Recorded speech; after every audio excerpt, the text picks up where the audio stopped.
ऐसा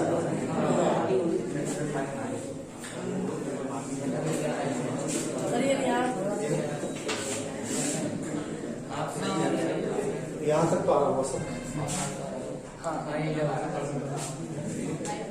ये नहीं आ रही। कोई नहीं, ठीक है भाई।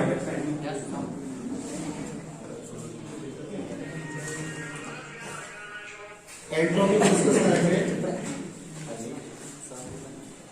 तो देखिए भाई, जब आप एंट्रोपी पर आएंगे तो आपको एक स्टेट फंक्शन आपको स्टडी कराएंगे,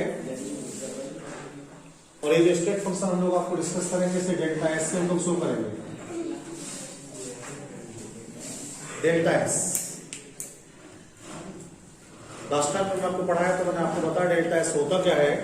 मैंने आपको समझाया कि ये एक स्टेट फंक्शन है जिसका यूज किसी भी सिस्टम की रैंडमनेस वेरिफिकेशन में करते हैं हम लोग। जैसे क्या होगा, हमारे पास कोई सिस्टम है,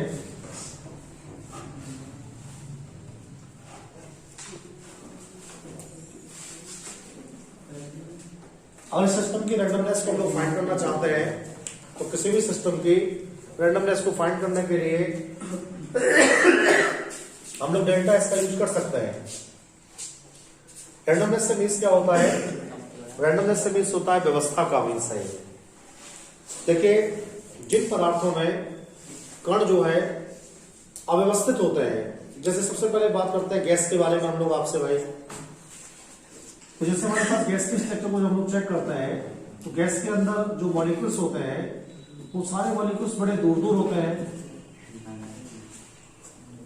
तो गैस में जो डिसऑर्डर है, जो अवस्था है, वो ज्यादा होती है ऑलमोस्ट। अगर लिक्विड की बात करते हैं हम लोग, तो लिक्विड में जो पार्टिकल्स हैं वो बड़े पास पास होते हैं, गैस से तो कम ज्यादा पास होते हैं। इसे यहां पर जो डिसऑर्डर है थोड़ा कम होता है, गैस में डिसऑर्डर सबसे ज्यादा होता है।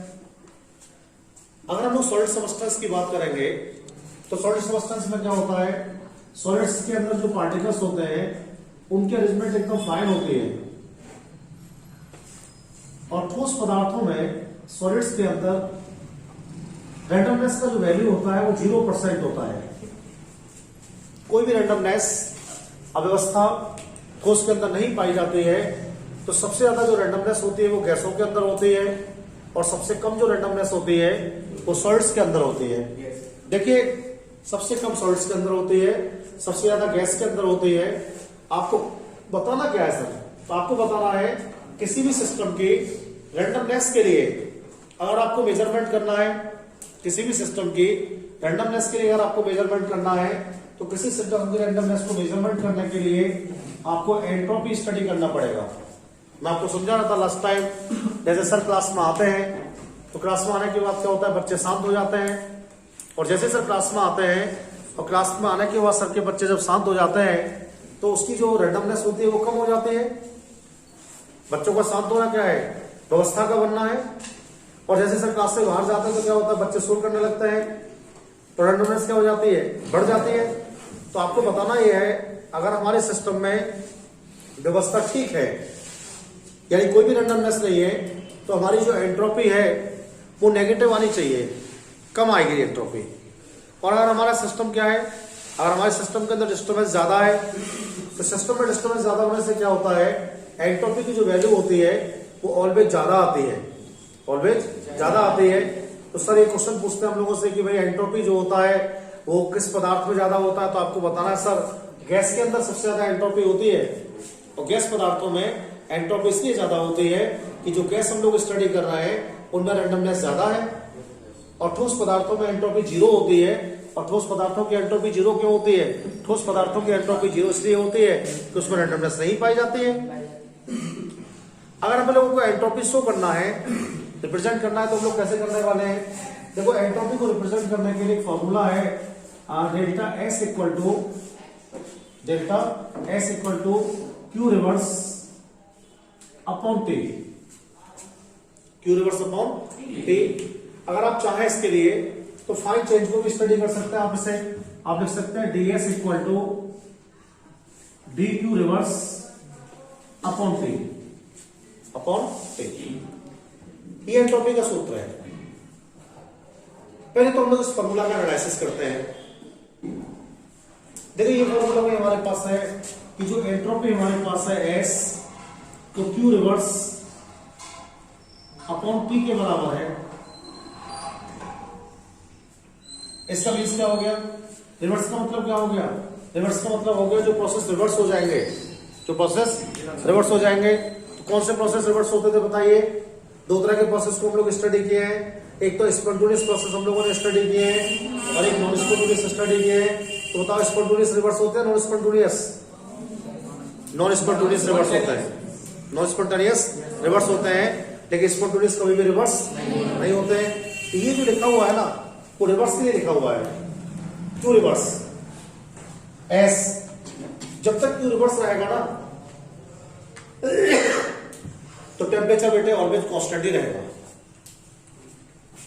और जैसे ही क्यू रिवर्स हट जाएगा टेम्परेचर बदल जाएगा फिर इसका। तो क्या होगा फिर आपको टेम्परेचर बदलेगा, इसलिए कि जो आपने ऊष्मा दी है सिस्टम को, जो हीट आप दे रहे हैं, वो आपको वापस नहीं मिलेगी। अभी क्या देखो, पहले इससे हमें क्या लग रहा है? इससे तो हमें लग रहा है कि जो हमारी एंट्रोपी है किसी भी सिस्टम में, वो एब्सॉर्ब हीट की क्या होती है? प्रोपोर्शनल है। जो हमारी एंट्रोपी है वो एब्सॉर्ब हीट की क्या है? प्रोपोर्शनल है। गर्मी में क्या होता है? अभी आप 4-4, 5-5 लोग बैठ जाते हैं पास, जब गर्मी पड़ती तो क्या होता है? बराबर वाले से कहते हैं भाई दूर बैठ जाके। उस समय एंट्रोपी बढ़ती है क्योंकि आप क्या कर रहे होते हैं? हीट ज्यादा होती है उस समय। हीट ज्यादा होगी तो अवस्था ज्यादा होगी, हीट कम होगी तो अवस्था क्या होगी? कम होगी।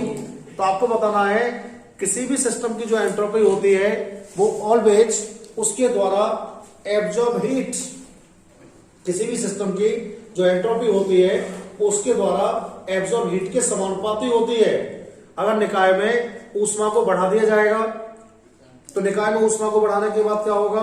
उसके जो मॉलिक्यूल्स होंगे, उसके जो अणु होंगे, वो गति करने लगेंगे ना, और अपनी पोजीशन क्या कर देंगे? चेंज कर देंगे। और जैसे क्या करेंगे? आपने और ऊष्मा दे दी तो मॉलिक्यूल और दूर दूर चले जाएंगे, और आपने अगर और ऊष्मा दे दी तो मॉलिक्यूल क्या हो जाएंगे? गैस में बदल जाएंगे। तो जैसे जैसे हम ऊष्मा को देते जाएंगे क्या होगा? सॉलिड से लिक्विड हो जाएगा, और लिक्विड से क्या हो जाएगा? गैस हो जाएगा। इसका मीन्स क्या हो रहा है? एंट्रोपी या रैंडमनेस क्या होती जा रही है? बढ़ती जा रही है। अब देखिए दो तरह के चेंज हम लोग पढ़े हैं, एक तो स्पॉन्टेनियस चेंज हम लोगों ने पढ़े हैं और एक नॉन स्पॉन्टेनियस चेंज हम लोगों ने पढ़े हैं। तो बहुत सारे एग्जाम में एंट्रोपी का यूनिट करने को आता है कि एंट्रोपी का यूनिट क्या होता है।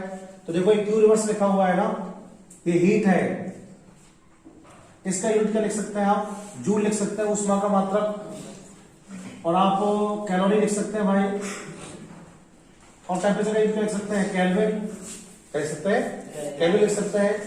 क्या हो जाएगा इसका unit? Joule into calorie inverse calorie, या फिर क्या हो जाएगा? Joule into kelvin inverse. अगर यहां पर आपने पदार्थ का द्रव्यमान भी ले लिया है तो किलोग्राम या ग्राम भी लगा सकते हैं आप लोग, ठीक है, लेकिन यही सही रहेगा अभी तो। जूल कैलोरी इनवर्स या जूल केल्विन इनवर्स, ये एंट्रोपी का यूनिट हो जाएगा। कैलोरी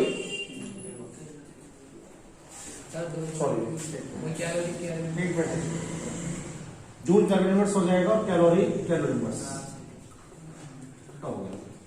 ऐसे लगा सकते हैं। तो सबसे पहला क्वेश्चन सर आपको ये पूछेंगे एंट्रोपी क्या है, तो आपको बताना सर स्टेट फंक्शन है। सर ने पूछा what is the application of entropy for the system, तो आपको बताना सर सिस्टम के बारे में जो रैंडमनेस होती है उसको वेरी कर सकते हैं हम लोग इससे। सर ने पूछा कौन से सब्सटेंस की एंट्रोपी ज्यादा आएगी, क्यों आएगी, तो आपको बताना सर गैसों में ज्यादा आने वाली है, गैसों में अवस्था जो होती है वो ज्यादा होती है, और जो नॉर्मल सिस्टम्स होते हैं उनकी एंट्रोपी क्या आने वाली है? कम आने वाली है। और एंट्रोपी किस पर डिपेंड करती है? एंट्रोपी डिपेंड करती है एब्जॉर्ब हीट पर। अगर आपकी हीट ज्यादा एब्जॉर्ब होगी तो एंट्रोपी भी क्या होगी? ज्यादा होगी, और हीट कम होगी तो एंट्रोपी क्या होगी? कम होने वाली है। बात समझ में आ गई? दूसरी बात देखो अगर आपको डेल्टा एस फाइंड करना है किसी भी सिस्टम में, अगर आपको डेल्टा एस निकालना है तो डेल्टा एस निकालने के लिए आप ध्यान रखेंगे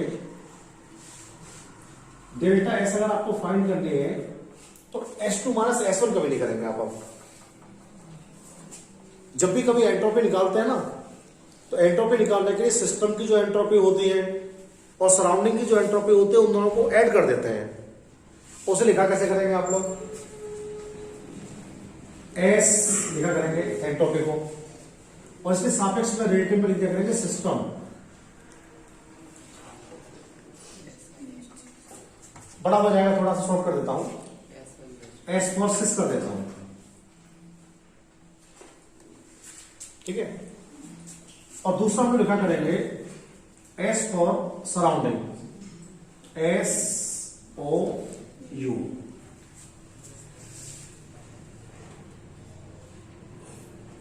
तो हम सिस्टम की एंट्रोपी और सराउंडिंग की एंट्रोपी को जोड़ देंगे, तो ये जो एंट्रोपी हमारे पास आएगी इसे बोलेंगे delta S total, delta S total. तो शॉर्ट में भी से कर लें, ठीक है, एस टी ऐसे आपको निकालनी है। हम चेक करते हैं, सबसे पहले बताते हैं कि भाई दो तरह का प्रोसेस आपने पढ़ा है, एक तो आपने स्पॉन्टेनियस टाइप का पढ़ा है और एक नॉन स्पॉन्टेनियस पढ़ा है। उसकी एंट्रोपी के बारे में हम लोग थोड़ा डिस्कस करते हैं आपसे।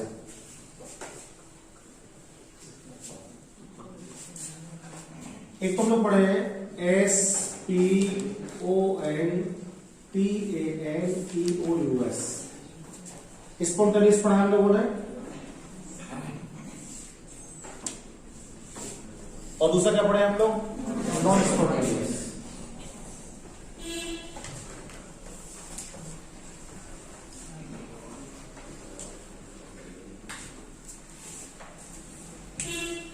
ये क्या है?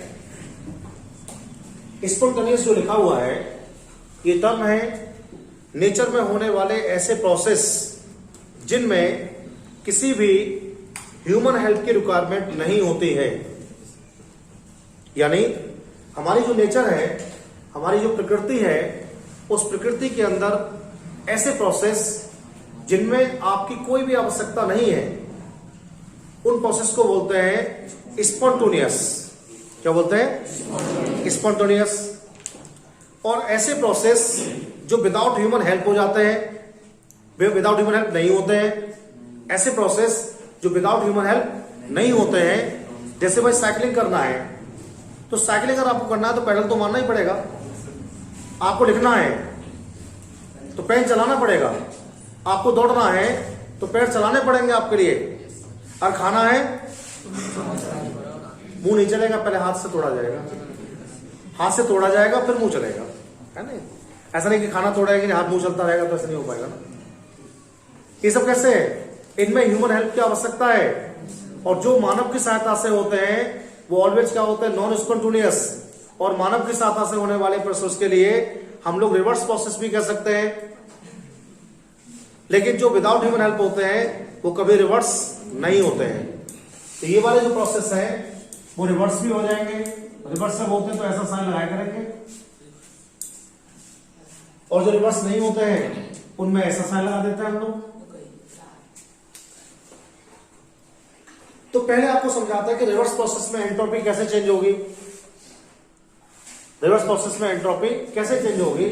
सपोज कीजिएगा जैसे हमारे पास बेटे कोई सिस्टम है, ध्यान देना मेरी बात पर आप लोग सब, और बेटे ये हमारा सराउंडिंग है।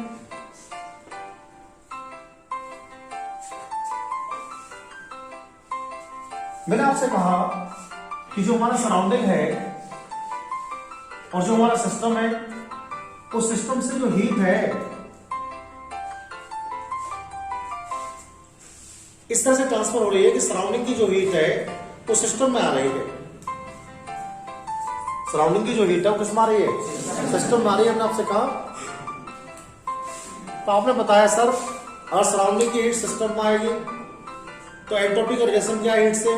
एंट्रोपी का रिलेशन है कि एंट्रोपी जो होती है वो हीट के समानुपाती है। अगर एंट्रोपी ज्यादा होगी तो हीट ज्यादा होगी, एंट्रोपी कम होगी तो हीट कम होगी। इसका मतलब क्या हो गया? अगर सराउंडिंग जो हमारा है उस सराउंडिंग से हीट किस में आ रही है? सिस्टम में आ रही है, तो सराउंडिंग की एंट्रोपी क्या हो रही है? घट रही है, और सिस्टम की एंट्रोपी क्या हो रही है? बढ़ रही है, बात समझ आई आपको? अगर सराउंडिंग की एंट्रोपी बढ़ रही है, सिर्फ घट रही है, और सिस्टम की एंट्रोपी बढ़ रही है, तो कैसे सबको समझाएंगे आप इस बात के लिए? आप सबको बताएंगे, सर आप लिख सकते हैं S system equal to Q reverse upon T, Q reverse upon, और सिस्टम में हीट आ रही है ना, तो प्लस हो रही है, क्या हो रही है? प्लस। हो गया? अब मेरे सराउंडिंग कैसे लिखेंगे आप लोग? तो आप लोग बता सराउंडिंग को आपको निकालनी है S for S O U surrounding. भाई देखो सराउंडिंग की हीट कम हो रही है, सराउंडिंग की हीट कम हो रही है, इससे इसकी एंट्रोपी क्या होगी? कम होगी ना। तो देखो negative Q reverse upon T. मैंने आपसे पूछा कि टोटल एंट्रोपी कैसे फाइंड करेंगे हम लोग, तो आपने बताया सर टोटल एंट्रोपी अगर आपको फाइंड करनी है तो फॉर्मूला है delta S T, T for total, S for system plus S for surrounding. तो मैंने आपको लगा दिया मैंने वो डेल्टा एस इक्वल टू मैंने कर दिया है S T equal to total equal to Q reverse upon T minus Q reverse upon T, zero हो गए, क्या हो गया? जीरो। तो delta S T equal to हो गया जीरो। इसका मीन्स क्या हो गया? आपको सबको बताना है कि नेचर के अंदर होने वाले जितने भी प्रोसेस रिवर्स है, नेचर के अंदर होने वाले जितने भी प्रोसेस रिवर्स है, उन सब रिवर्स प्रोसेस के अंदर एंट्रोपी का जो वैल्यू होता है वो ऑलवेज क्या आता है? जीरो आता है। यानी साइक्लिंग करने से एंट्रोपी ना तो घटेगी ना बढ़ेगी, दौड़ने से ना एंट्रोपी बढ़ेगी ना घटेगी। तो जितने भी प्रोसेस हम लोग रिवर्स स्टडी करते हैं, जितने भी प्रोसेस हम लोग रिवर्स स्टडी करते हैं, उन सब रिवर्स प्रोसेस के अंदर एंट्रोपी का कोई भी चेंज नहीं होता है। कंफर्म हो गया? लेकिन जो इररिवर्स से भूकंप आएगा, हवा बहेगी, झरने से पानी गिरेगा, बाढ़ आएगी, ये सब कैसे प्रोसेस है? इररिवर्स है। अब ऐसा नहीं कि बाढ़ आ रही हो आप कहने लगे बाढ़ मत आ, तो नहीं आएगी, आएगी जरूर भाई। वो रिवर्स प्रोसेस है, वो रिवर्स प्रोसेस नहीं है, वो प्रोसेस स्पॉन्टेनियस कैटेगरी चाहिए। देखिए आप लोग सुनिए, अब दूसरी बात करते हैं आपसे, जब टेम्परेचर बदलेगा, अभी कहीं से कोई सिस्टम हमारे पास है, देखिए आप लोग ध्यान से, और ये सिस्टम के सराउंडिंग है हमारे पास। मान लीजिए हमारे सिस्टम जो उसका टेम्परेचर इस समय T1 है, और सराउंडिंग का जो टेम्परेचर है वो इस समय T2 है। ठीक है, हमने क्या काम किया है? हमने यहां से हीट ट्रांसफर किया है, पिछली बार सिस्टम में लाए थे, या बताओ कैसे करोगे? कैसे करोगे ये बताइए। मान लीजिएगा यहां से हमने हीट को ट्रांसफर किया, सिस्टम से सराउंडिंग में हीट को ट्रांसफर किया हमने, और सिस्टम से सराउंडिंग में हीट को ट्रांसफर करेंगे तो सिस्टम की एंट्रोपी क्या होगी? कम होगी, और सराउंडिंग क्या होगी? ज्यादा होगी। अब प्रोसेस रिवर्स नहीं है, इसलिए टेम्परेचर बदलेगा। अब टेम्परेचर बदलेगा, हीट जाके अब वापस नहीं आएगी। इसे क्या कर दिया मैंने? इसे T1 कर दिया है, इसे कर दिया है T2, और ये वाला साइन क्या हो जाएगा? इसमें से हट जाएगा बेटा, रिवर्स साइन नहीं आएंगे। अब क्या करेंगे फिर हम लोग लिखेंगे S for system equal to minus, ऐसा होगा Q upon T1, Q upon T1। Reverse नहीं आएगा, S for surrounding equal to minus, ऐसे है Q अपॉन T2। अगर टोटल कैलकुलेशन करेंगे हम लोग डेल्टा एस टी कैलकुलेट करेंगे, S for system, S for surrounding, ये हो जाएगा। तो delta S T equal to क्या हो जाएगा बेटे, सिस्टम के लिए क्या है, minus Q upon T one, तो ये plus Q upon T two. अगर हम इसमें से हम लोग क्यू कॉमन कर लें, क्यू को इसमें से हम लोग कॉमन कर लें तो क्या हो जाएगा, डेल्टा एस इक्वल टू हो जाएगा, क्यू कॉमन लेके बताओ क्या बचेगा, माइनस एक होते टी वन, सही कर लो इसको, माइनस हटा दो इसमें से, क्या हो जाएगा बताओ, डेल्टा एस इक्वल टू, ऐसे ले लो, ऐसे ले सॉल्व कर लो, तो क्या आएगा,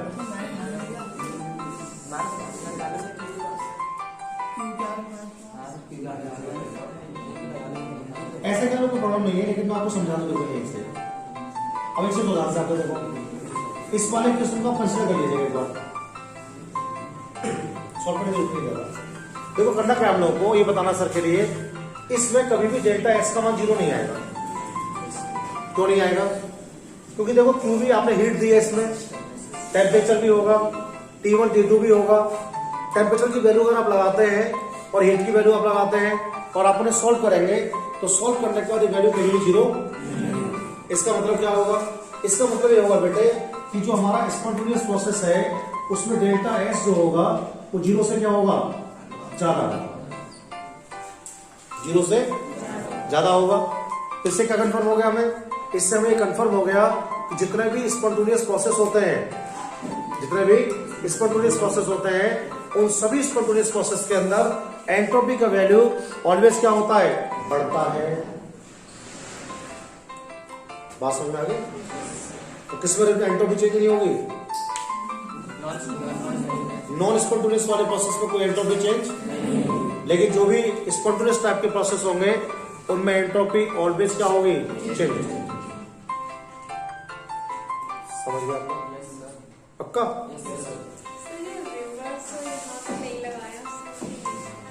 तो देखो इसका मीन्स क्या है, रिवर्स का प्रोसेस का मीन्स ये है जो प्रोसेस दोबारा होते हैं। तो भाई भूकंप तो बार बार नहीं आता है, जैसे हम खाना खा रहे हैं तो खाना खाने के रिवर्स प्रोसेस से बार बार खाते हैं हम लोग। इसके लिए स्कूल जाना है, आना जाना लगा रहता है हम लोगों के लिए, तो रिवर्स सब नहीं लगता है कि दोबारा से रिपीट हो जाते हैं। तो एक बार होने का दोबारा रिपीट नहीं होते तुरंत ही, तो कुछ समय के बाद। भूकंप का क्या है, 2 सालों बाद आता है। समझ गया कंफर्म हो गई बात। अब देखो हम लोग कैसे निकालेंगे एंट्रोपी के लिए।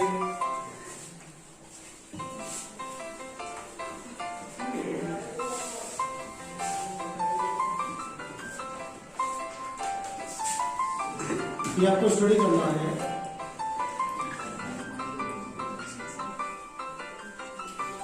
एंट्रोपी चेंज इन आइसोथर्मल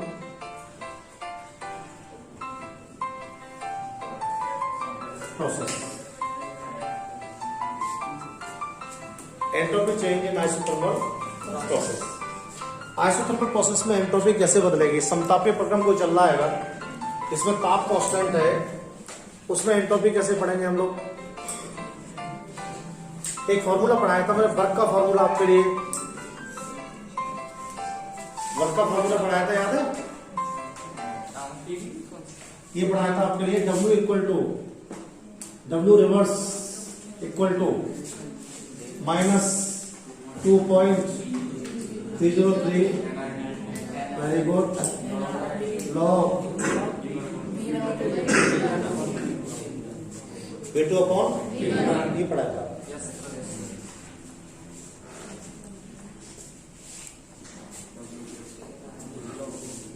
और फर्स्ट लॉ को बेस मानेंगे हम लोग। फर्स्ट लॉ क्या था हमारे पास, फर्स्ट लॉ हमारे पास था Q equal to DU plus W reverse लिख सकते हैं, क्या Q रिवर्स लिख सकते हैं, तो लिख सकते नहीं। लेकिन जब रिवर्स प्रोसेस होगा तो साइक्लिक होगा, साइक्लिक होगा तो डेल्टा U क्या हो जाएगा, 0 हो जाएगा। तो अगर डेल्टा U 0 हो जाए तो लिखेंगे Q रिवर्स इक्वल टू क्या हो जाएगा, डब्ल्यू रिवर्स। देखो भाई यहां पर डब्ल्यू रिवर्स के लिए क्या लगा सकते हैं हम लोग, क्यू रिवर्स लगा सकते हैं। ऐसा हुआ तो क्वेश्चन क्या हो जाएगा, ये हो जाएगा Q reverse equal to -2.303 nRT log V2 upon V1। लेकिन क्या पढ़ा हम लोगों ने, पढ़ा एंट्रोपी के लिए, अभी आज ही पढ़ाया था मैंने आपको थोड़ी देर पहले, delta S equal to Q reverse upon T, Q reverse upon. अगर डेल्टा एस की जगह डेल्टा एस में से फाइंड लगा दें वैल्यू को हम लोग, तो -2.303 nRT log V2 upon V1 upon क्या जाएगा, कैंसिल हो जाएगा। क्या बचेगा आपके पास, डेल्टा एस इक्वल टू बचेगा -2.303 nR log V2 अपॉन।